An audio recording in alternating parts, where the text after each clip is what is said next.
বৃন্দাবনে আলবেলা বলে, আলবেলা মানে সে মস্তিতে থাকতো, ভক্তিতে। তো বিহারীজিকে দেখতে যেত প্রতিদিন।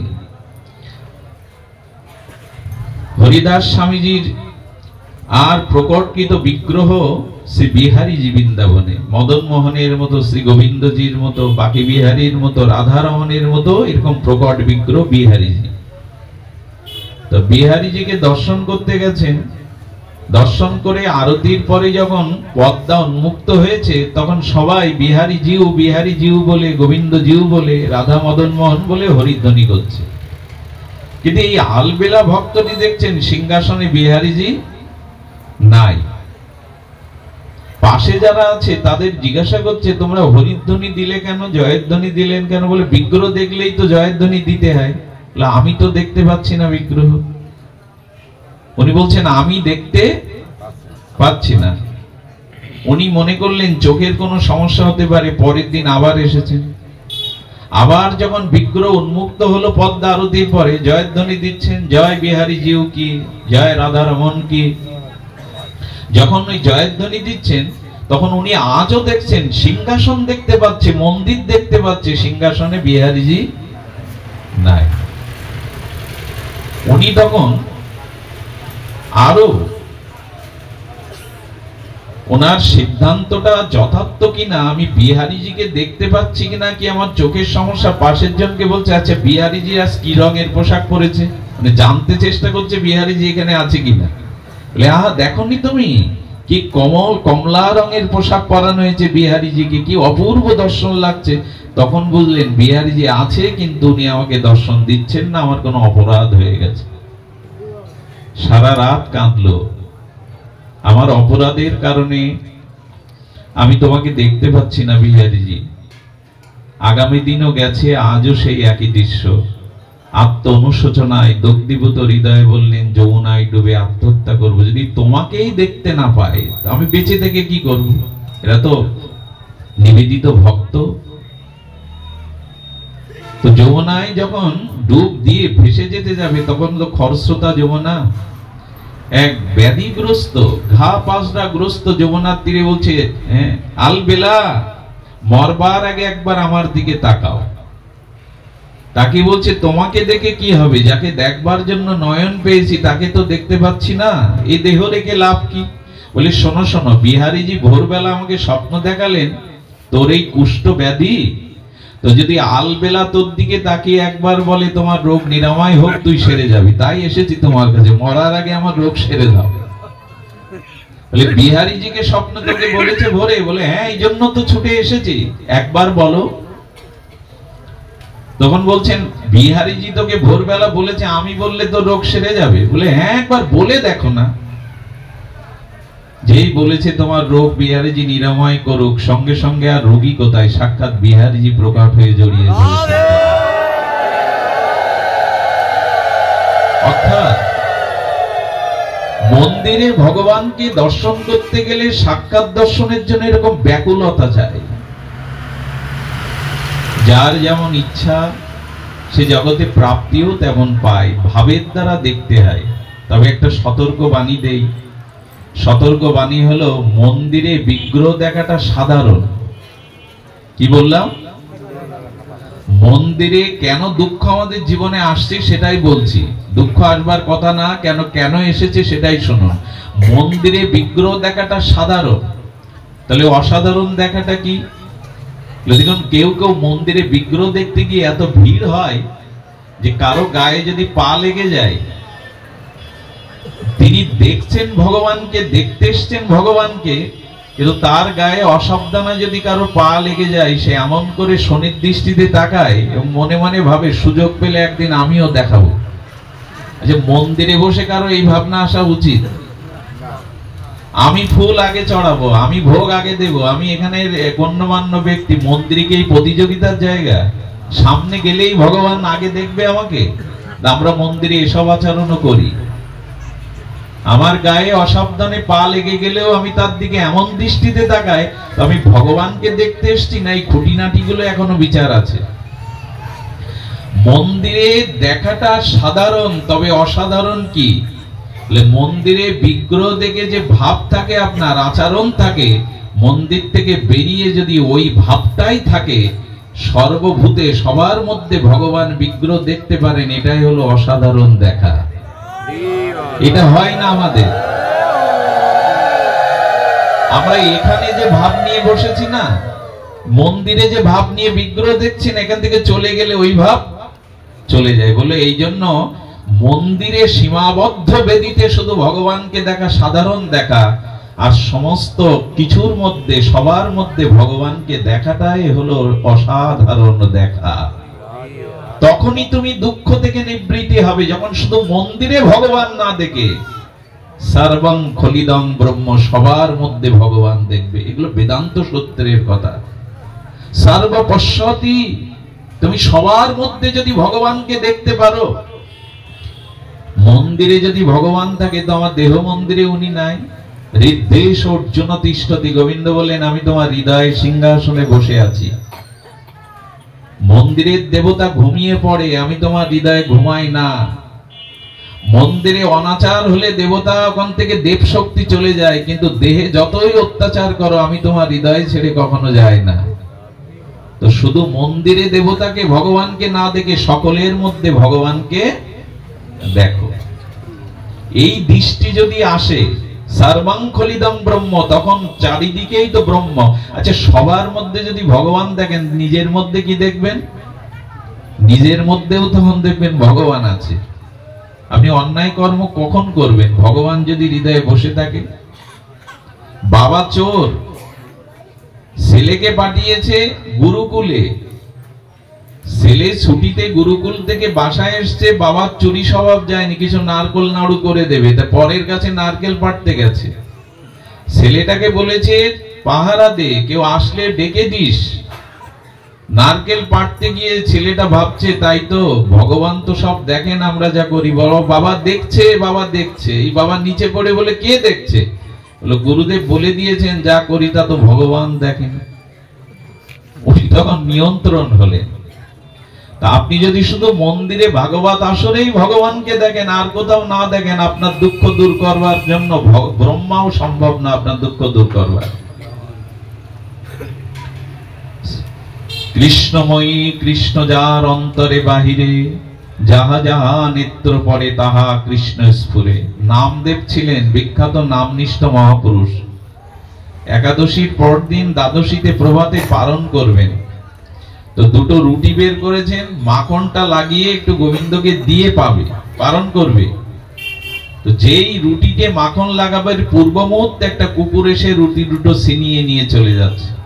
উনি মাখনের কৌটা নিয়ে দৌড়াচ্ছে, প্রভু দাঁড়ান, প্রভু দাঁড়ান, মাখনটা তো লাগাতে দিন, মাখনটা তো লাগাতে দিন। 2 কিলোমিটার ছুটে গেছে কুকুরের পাশে। এক বৃক্ষতলায় কুকুর রূপী সাক্ষাৎ চতুর্ভুজ নারায়ণ আবির্ভূত হয়ে বললেন, সর্বপ্রাণীতে তোমার ভগবত দর্শন হয়েছে, সর্বপ্রাণীতে তোমার ভগবত দর্শন হয়েছে, সবার মধ্যে তুমি ভগবানকে দেখতে শুরু করেছে। এটা সিদ্ধি শেষ অবস্থা।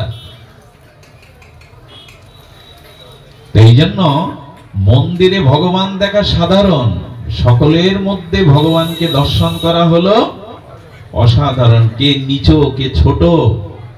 আমরা আমাদের দুঃখটা কেন শুনুন, পশুর জীবনে হাসতে পারে না, কাঁদতে পারে, এই জন্য পশু দেহটাকেই আমি মনে করে। দেহের সুখই ছাড়া পশুদের অন্য কোনো সুখ আছে নাকি?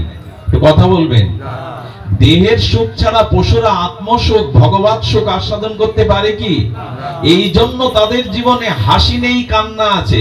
তো যে মানুষ শুধু দেহকেই আমি বুদ্ধি মনে করে, দেহটাই আমি, দেহের মধ্যে দেহি আত্মাকে উপলব্ধি করে না, তার দুঃখ ব্রহ্মাও তাড়াতে পারবে না, তার দুঃখ কোনো কোটি কাল্পেও দূরীভূত হতে পারবে না। যিনি মনে করেন আমি দেহ। জগতে এত জঞ্জল কেন জানেন? এখন তো কামের দ্বারা জগৎ ভাসছে, কামের দ্বারা, তাই না? কাম কামনার দ্বারা জগৎ ভাসছে কেন জানেন? যতদিন আপনি নিজেকে দেহ মনে করবেন, নারী পুরুষ মনে করবেন, ততদিন দুর্জয় কাম আপনাকে ছেড়ে দেবে না। আচ্ছা, এখন আমার সামনে যারা বসেছেন বা আপনাদের সামনে যারা বসেছে, এখানে যদি নারী বুদ্ধি পুরুষ বুদ্ধি এসে যায়, খুব সুন্দর অসুন্দর, ওনাকে দেখতে বড় ভালো, ওনাকে দেখতে খারাপ, ইনি কালো, উনি গোরা, এই দৃষ্টি থাকলে আপনার ভেদ থেকে যাবে। এবং নারী পুরুষ এই দৃষ্টিভঙ্গি থাকলেই কাম এসে সেখানে দাঁড়াবে। এই জন্য ভগবান বললেন, দেহ না দেখে দেহের ভেতরে দেহিকে দেখো, ওইখানে আর জঞ্জাল নেই। মনে পড়ে আপনাদের, ছিল সুখদেব গোস্বামী, পরমহংস কুলতিলক। উনি মার গর্ভ থেকে, বিটবীর গর্ভ থেকে পড়ে 16 বছরের যুবক কি 12 বছরের মন্বন্তরের উলঙ্গ, বস্ত্র নাই, জন্মের থেকেই পড়েই তো ছুটছেন পরমহংস কুলতিলক। আর সরোবরে স্নান করছিল কিছু বিবস্ত্র নারীরা, যুবতী। তো 12 বছরের উলঙ্গ বিবস্ত্র ছিল সুখদেবকে দেখে ওদের কোনো লজ্জা হলো না, ওরা ওদের মতোই জলকেলি করছে, খেলছে। আর পুত্রের পিছনে দৌড়াচ্ছে ভগবানের জ্ঞান অবতার ব্যাসদেব, নারায়ণের জ্ঞান অবতার, আবেশ অবতার। পিতা ব্যাস, পুত্র রে পুত্র রে, কারো দিকে ফিরে তাকাচ্ছে না সুখদেব গোস্বামী, ইনি ডাকছেন পুত্র রে পুত্র রে। এই ব্যাসদেবের চুল দাড়ি পেকে গেছে, গায়ে বস্ত্র, বৃদ্ধ ব্যাসদেব, তাকে দেখে যুবতী লজ্জায় কাপড় টেনে নিল। ব্যাসদেব পুত্রের পিছনে দৌড়ানো পড়ে থাক, এই প্রশ্নের উত্তর ওদের কাছে জিজ্ঞাসা করছে, আমার যুবক উলঙ্গ পুত্র দেখে তোমাদের লজ্জা এলো না? আমি বৃদ্ধ ব্যাসদেব, আমার চোখে কোনো কামনার দৃষ্টি নেই, তবু তোমরা কেন লজ্জিত হয়ে অবনত মস্তকে বস্ত্র টেনে নিলে? বলেছিল, আপনার যে পুত্র সামনে গেল না, ও আত্মজয়ী, উনি পরমহংস, ওনার দৃষ্টিতে কে নারী কে পুরুষ এই ভেদ নেই, এই জন্য ওনাকে দেখে আমাদের লজ্জা জাগেনি। কিন্তু আপনি ব্যাসদেব হলেও আপনার ভিতরে প্রকৃতি পুরুষের জ্ঞান আছে, নারী পুরুষের ভেদ আছে, এই জন্য আপনাকে দেখে লজ্জা পেয়েছি। ব্যাসদেব মাথা নত করলেন। তার মানে যতদিন দেখবেন এই সুন্দর অসুন্দর, নারী পুরুষ বলে এই দৃষ্টি সহজে আসবে না, তবে চেষ্টা করুন সবার ভিতরে ভগবানকে দেখার। তাহলে কাউকে আঘাত দেওয়া, কারো প্রতি হিংসা করা, কাউকে নিচ বা নিজের থেকে ছোট মনে করা, নিজের থেকে অন্যকে বড় মনে করা, দম্ভ অভিমান কোনোদিনই আসবে না। যেমন একটা নারীর হাত ধরলে তার মধ্যে প্রতিক্রিয়া হয় না, পুরুষ নারীর হাত ধরলে প্রতিক্রিয়া হয়।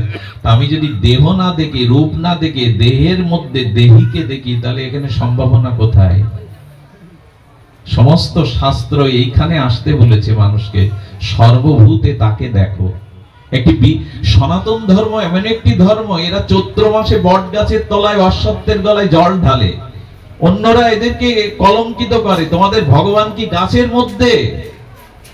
বলো, একজন সনাতনী বৈদিক সিদ্ধান্ত হলো সর্বভূতে ভগবানকে নরনারায়ণ রূপে সবাইকে দেখো। ওই বৃক্ষের মধ্যেও ভগবান আছেন, তাই তারা জল ঢালে, গাছের গোড়ায় জল ঢালে। এরা অতিথিকে নারায়ণ মনে করে, সর্বভূতে ভগবান আছেন এই চিন্তা করে। এই দৃষ্টিভঙ্গি আসে না বিধায় আমাদের জীবনে অভিশাপ প্রবেশ করেছে। সর্বং খলিদাং ব্রহ্ম। আর আমাদের গৌড়ীয় বৈষ্ণব শাস্ত্র বলেছে, যাহা যাহা নেত্র পড়ে তাহা তাহা কৃষ্ণ স্ফুরে। এই হলো দর্শনের শেষ কথা, এই হলো ভাগবতের চরম কথা, যে সবার ভিতরে তাকে দেখতে চেষ্টা করো, তবে না তোমার ভিতরে এই কামনা বাসনা কলুষিত দম্ভতা দূর হবে। আমরা দেহকে দেখি, দেহিকে দেখি না। এই জন্য আমাদের উচিত হবে যে বিগ্রহকে মন্দিরে দেখা ভাবের সহিত দেখলে কাজ হবে, না হলে কিন্তু বেরিয়ে এসে আবার আমার পূর্বের স্বভাব দেখা দেবে। এইখানে যদি ভাবের সহিত ভাগবত শ্রবণ করেন, তাহলে বাইরে গিয়েও কাজ হবে। কিন্তু এখানে ভাবের সহিত শ্রবণ না করলে আপনি যা ছিলেন বাইরে গিয়েও সেই অনুভূতি হবে আপনার। জয় রাধে। শ্রবণ করুন যে এই যে অসাধারণ দৃষ্টি, এই অসাধারণ দৃষ্টি আমাদের আসবে কিসে? না দেহত্ববোধ দূর হলে। আমরা এখনো দেহ নিয়েই মাতামাতি করে আছি জগতে। দেখুন, এই ব্রতের মাস, নিয়ম সেবা, কার্তিক ব্রত, উর্জাদার দামোদর মাস, আমার কাছে কেউ যখন জানতে চায়, একটু কল করে হোক, যন্ত্রের মাধ্যমে, প্রথম কথা, বাবা কি খেতে নেই আর কি খেতে হয়, কি ভজন করতে হয় এ কথাটা আগে না, কি খেতে হয় আগে বলুন, আর কি না খেতে হয়। খাওয়ার জন্যই কি এই মাস? শুধু দেহ সুখের জন্য জমনটা কেটে গেল। পশুদেরই দেহ সুখ আছে, পশুরা দেহকেই আমি মনে করে, এটা যদি মানুষও মনে করে তাহলে আমাদের উন্নতি কোথায়, কল্যাণ কোথায়? এই দেহটা তো জামার খোলসের মতো, এ দেহের অস্তিত্ব নয়। দেহের ভিতরে দেহি যিনি আছেন, দেখুন এই শব্দযন্ত্রটা এত দূরে শব্দ তরঙ্গ পৌঁছে দিচ্ছে, এই বাল্বটা আলো দিয়ে এখানে অন্ধকার দূর করছে, এটা বাল্বের ক্রিয়া নয়, এটা মাইক্রোফোনের ক্রিয়া নয়, এটা বিদ্যুৎই হলো এর মূল শক্তি। বিদ্যুৎ না থাকলে এগুলো চলবে না, আলো বিচ্ছুরণ করবে না। তেমন আত্মা আছে বলেই সবকিছু আছে, তার অস্তিত্বকে দর্শন করো। এই জন্য শাস্ত্র বারবার বলেছেন সর্বভূতে এই আত্মদর্শন, সর্বজীবে নরনারায়ণ রূপ, এটুকু দেখা। আর কতকাল বাইরের চামড়া দেখবো, আর কতকাল বাইরে রূপের মোহে মোহিত হব? ওইখানেই তো সর্বনাশটা এলো। দেবতা হয়েও পারল না, জানেন? দেবরাজ ইন্দ্র এসেছিল গৌতমের যজ্ঞে, গৌতম ঋষির যজ্ঞে। বিদায়ের সময় অহল্যার রূপ দেখে দেবরাজের ইন্দ্র মাথা খারাপ হয়ে গেল। শেষ পর্যন্ত আর এই কামনার কারণে, রূপের কারণে বলে ব্রহ্মা আমাকে কেন দেয়নি? গৌতমের ঘরণী অহল্যা এত সুন্দরী রূপবতী, বাইরে দেখছে ইন্দ্র, ভেতরে দেখছে না। বাইরের রূপে মোহিত হয়ে দেবরাজ হয়েও তার সতীত্ব হরণ করলো গৌতমের রূপ ধরে, সেতে অভিশাপও পেল ইন্দ্র। তার মানে যতদিন বাইরের দেখা দৃষ্টি আছে ততদিন আপনি দেবতা হয়েও নিজেকে নিয়ন্ত্রণ করতে পারবেন না। বাইরের রূপ দেখা, বাইরের কাপড় দেখা, এর পোশাকটা কি সুন্দর, কত হাজার টাকার কাপড়, কত হাজার টাকার জামা, কি সুন্দর দেখতে, এই বাইরের দৃষ্টি যতদিন আছে পাবেন না, পাওয়া যাবে না। এই জন্য শাস্ত্র বলেছে যিনি ভাগবত বলবেন তিনি সামনে দেখবেন, সামনে নরনারীকে দেখবেন না, সামনে জানবেন আত্মরূপী ভগবান একে আস্বাদন করছেন। তবে সেই পাঠকেরই ভাগবত পাঠ, যারা শ্রোতাদের মনোরঞ্জনের জন্য, শ্রোতাদের মুখ দেখে বা শ্রোতাদের মতো মনোরঞ্জনের কথা বলে, তারা ভাগবত যথাযথ স্পর্শ করতে পারেনি। আপনাদের হৃদয় মন্দিরে বসে সাক্ষাৎ ভগবানই শ্রবণ করছেন, এই দৃষ্টি থাকলে তবে ভাগবত সত্য। এই জন্য আর কতকাল নারী পুরুষ, আর কতকাল রূপ দেখবো, কাপড় বস্ত্র দেখবো, হ্যাঁ, কার কাপড় কত দামি, কার দেখতে কত ভালো, এই দৃষ্টি থাকলেই সেখানে। আচ্ছা, কোন সুন্দরী বা কোন অসুন্দরীকে চিতায় পোড়ানোর পরে ছাই দুটো এক জায়গায় করলে আপনি আমাকে নির্ণয় করতে পারবেন এটা সুন্দরীর ছাই আর এটা অসুন্দরীর ছাই?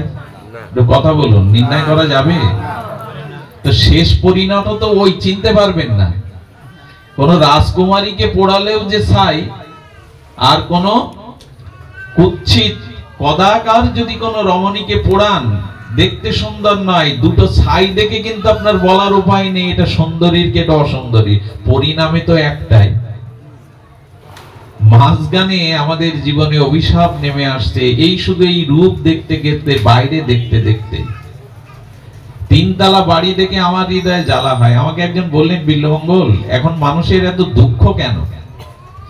আমি বললাম, নিজের জন্য মানুষের দুঃখটা বেশি না, মানে আমি যা পেয়েছি তার জন্য আমার দুঃখ না, আমার পাশের বাড়ির, আমার গ্রামের লোক আমার থেকে বেশি আনন্দ ভোগ করছে, সুখ ভোগ করছে, ওই দেখে যত দুঃখ হয় আমার জন্য অত দুঃখ হয় না, আমার অত দুঃখ হয় না। ওর হয়েছে, আমার হয়নি কেন? এই জন্য মানুষের এখন যত দুঃখ, নিজের কারণে অত দুঃখ মানুষ পায় না। অন্যের ভালোটা দেখতে শুরু করুন, অন্যের কল্যাণ, অন্যের উন্নতিতে যার আনন্দ হয়, সেটাই তো প্রকৃত আনন্দ।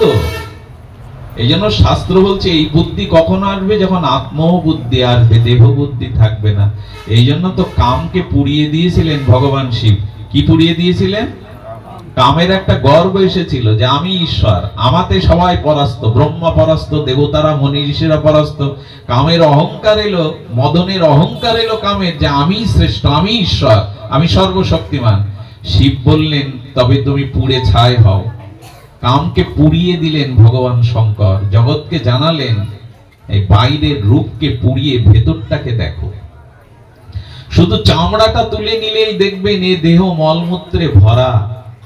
খুব সুন্দরী বা সুন্দর যুবকের চামড়া তুলে নেন, ওর মধ্যে রক্ত মাংস নাড়ি ভুঁড়ি আর মলমূত্রেরই ভরা, অমেদ্যপূর্ণ কৃমিজাল সংকুলে। তো সেই দেহের প্রতি আসক্তি আসবে কি করে? বলে বাইরে দেখছো বলে আসক্তি আসছে, চামড়াটা তুলে দেখো। আচ্ছা, রক্ত মাংস হাড় ছুলে আপনি স্নান না করে ঘরে উঠবেন হাতে সাবান না দিয়ে? ওইগুলোই তো ওর মধ্যে ভরা আছে। এখন আমি বাইরে দেখছি, তো এই বাইরের দৃষ্টি থেকে একটু ভেতরে ঢুকতে হবে। মন্দিরের দুটো দুয়ার থাকে, এক সিংহ দুয়ার আর যেখানে বিগ্রহ গর্ভ আছে ওইখানে দুয়ার। এই সিংহ দুয়ারে দাঁড়িয়ে বিগ্রহ দেখা যাবে? যদি গর্ভ দুয়ারে প্রবেশ না করি, একটু ভেতরে প্রবেশ করবার জন্য বলেছে। আর এই অনুভূতিটা আসবে সঙ্গের থেকে, এই অনুভূতিটা আসবে সাধু সঙ্গের থেকে, ভগবত শ্রবণের থেকে। এই জন্য বিনান গৌর প্রিয় পাদ সেবনাং বেদাদি দুষ্প্রাপ্য। বেদের দ্বারা, তীর্থ পর্যটনের দ্বারা, পরিচর্যার দ্বারা হবে না। পরম বিদ্যন্তি, সম্ভব নয় যদি ভক্ত কৃপা না হয়, যদি মহতের কৃপা না হয়, যদি বৈষ্ণব কৃপা না হয়, তোমার এই উপলব্ধির দ্বার কোনোদিন খুলবে না। এই জন্য তো মানুষ সাধু সঙ্গে যায়, ভাগবত শ্রবণে যায়। এর দ্বারা এই দৃষ্টিভঙ্গিটা যাতে আমাদের ইচ্ছাটা পরিবর্তন করতে হবে, তাহলে দুঃখ না পেয়ে আপনি সুখের বা আনন্দের সন্ধান পাবেন। ইচ্ছা যার যেমন তার ভাবও তেমন, আর যার ভাব যেমন তার স্বভাবও তেমন, আর যার স্বভাব যেমন সে পায়ও জগতে তেমন। আমাদের মনে আছে, দেখুন, বিচার বা চিন্তা স্বভাব যদি নিয়ন্ত্রণ হয়, আমি ঘটনাটা বহুবার পাঠ তো এখন চলে যায়, যন্ত্রের মাধ্যমে চলে যায়, এক কথা পুনঃউচ্চারণ করা ঠিক নয়, তবু বলবো, আপনার ভাব যেমন, আপনার ইচ্ছা শক্তি যেমন, তো ইচ্ছা শক্তি যতদিন আপনি ভজনে না লাগাবেন, ভোগে লাগাবেন, ততদিন দুঃখ আপনার জীবন থেকে ব্রহ্মাও দূর করবে না। কি বললাম? আপনার ভেতরে যে ইচ্ছা শক্তি, ওটা যদি ভগবত ভজনের দিকে প্রয়োগ না করে ভোগের দিকে প্রয়োগ করেন, তাহলে ব্রহ্মাও আপনার দুঃখ নিষ্কৃতি করবার ক্ষমতা রাখেন না। আমাদের ইচ্ছাটা কি এখন নিজের কাছে প্রশ্ন করুন। ভগবত আরাধনার জন্য জন্ম পেয়েছি, বিবেক পেয়েছি, তো সেদিকে গেছি, তো সে পথে শুধু তো ভোগ নিয়েই কাটালাম, আমার আমার করেই কাটালাম, দেহ সর্বস্ব করেই কাটালাম, ভজনের দিকে দৃষ্টি গেল কি? যতদিন মানুষের ইচ্ছা শক্তি ভজনোন্মুখী না হবে, ভগবত ভজন সাধনমুখী না হবে, ততদিন মানুষের চিন্তা চেতনার পরিবর্তন তার স্বভাবে। দেখুন, সুখ দুঃখের জন্য কেউ ভগবানকে ডাকবেন না। সুখ দুঃখ ভগবানের কাছ থেকে আসে না, এরকম মজার কথা। আনন্দ ভগবানের কাছ থেকে আসে, শান্তি আছে, কিন্তু সুখ দুঃখ ভগবান থেকে, ওটা আসে আপনার পূর্ব জন্মের কৃত কর্মের ফল থেকে, প্রারব্ধ থেকে। আচ্ছা, ঘরে বসে থাকলে দুঃখ আসে কিনা মাঝে মাঝে? এর কথা বলুন, আসে তো? দুঃখ কি কেউ ডেকে ডেকে আনেন? ভগবানের কাছে প্রার্থনা করে আনেন? তাহলে বিনা প্রার্থনায়, বিনা আহ্বানে যদি আপনার জীবনে দুঃখ আসে, পূর্বজন্মের পাপের কারণে, পূর্বজন্মের অনার্থের কারণে, প্রারব্ধের কারণে, তবে এটুকু জেনে রাখুন, ঘরে বসে থাকলেও যদি প্রারব্ধে সুখ থাকে, তবে দুঃখের মতো না চাইতেও সুখ আপনার জীবনে আসবে। দুঃখটা যেমন আহ্বান করে আনতে হয় না, প্রার্থনা করে আনতে হয় না, তেমন সুখটাও আপনার জীবনে যদি প্রারব্ধে থাকে, তবে সুখও আপনার জীবনে দুঃখের মতোই আসবে। এর জন্য ভগবানের কাছে যাওয়া না, ভগবানের কাছে যেতে হয়, প্রভু আমাকে তুমি সেই আত্মজ্ঞান দাও, বিবেক বৈরাগ্য দাও, যার দ্বারা তোমার ভজন করতে পারি। কারণ সুখ দুঃখ এটা প্রারব্ধ, এটা বুঝবে না আপনার জীবনে, এটা আসবেই। কিন্তু এই সুখ দুঃখের মধ্যেও আপনি বিবেক দ্বারা, বিচারের দ্বারা, সাধু সঙ্গের দ্বারা, মহৎ কৃপার দ্বারা যদি ভগবত ভজন করেন, তাহলে চিরদিনের এই সুখ দুঃখ থেকে আমি পরমানন্দ ভগবত ধামে ফিরে যাব। ভজনই একমাত্র উপায়। ভগবত ভজন ভিন্ন আপনার জীবনে অন্য কোনো প্রকৃত কল্যাণ নাই, মঙ্গল নাই। এই জন্য বারবার মানুষকে আহ্বান করা হচ্ছে, তুমি ভজন যোগ্য দেহ পেয়েছো। হাত তো ভগবান অন্য কোনো প্রাণীর দেয়নি, তারা পা দিয়েই হাতের কাজ করে। জিহ্বা ভগবান দিয়েছেন, কিন্তু কৃষ্ণ বলার মতো আর উচ্চারণ করবার মতো অন্য কোনো প্রাণীদের জিহ্বায় এই শক্তি দেয়নি ভগবান। এটাও কি বোঝো না তুমি? তবে কেন জিহ্বা পেয়েছো, কেন হাত পেয়েছো? ভগবান ভজন যতদিন না হচ্ছে ততদিন আমাদের জীবনে এই সুখ দুঃখ জন্ম মৃত্যুর তরঙ্গ কখনো নিবাপিত হবে না। এই জন্য আমি এতক্ষণ একটু ভূমিকাতে ছিলাম, মূল পাঠে এখন প্রবেশ করব। ভূমিকাটা আমরা করলাম কি না, ভূমিকাটা আমাদের আত্মদর্শনে আসতে গেলে আমাদের জীবনে ভগবত ভজন চাই। ভজন ভিন্ন কোনো মঙ্গল, কোনো কল্যাণ, নিজের উদ্ধার আসতে পারে না। দুঃখকে সুখকে তিরোহিত করে অখণ্ড পরমানন্দ সেই দিনই আসবে যেদিন দেহ দেখা ছেড়ে দিয়ে দেহিকে দেখবেন, যেদিন বাইরের বাতাবরণ ছেড়ে দিয়ে সবার মধ্যে ভগবানকে দেখতে থাকবেন। এটার নামই ভজন, এটার নামই আত্মদর্শন, এটার নামই শাশ্বত সনাতন দর্শন, যে যাহা যাহা নেত্র পড়ে তাহা কৃষ্ণ স্ফুরে। আচ্ছা, গোপীদের তো বিবাহ হয়েছিল, গোপীদের বিবাহ হয়েছিল, স্বামী ছিল, তাদের শ্বশুর শাশুড়ি ছিল, কিন্তু কোনো কিছু তাদের মনে হতো এক গোবিন্দ ছাড়া এই জগতে আমাদের কেউ, এক প্রাণেশ্বর ছাড়া আমাদের জগতে কেউ নাই। তো যেহেতু এটা দামোদর ব্রত, নিয়ম সেবা ব্রত, এই জন্য গোবিন্দের বাৎসল্য লীলাটা একটু ছুঁয়ে যেতে হয়। আনন্দ কোথায়, তার সন্ধানে চলুন। কোথায় জীবনের পরমানন্দ, তার সন্ধানে চলুন।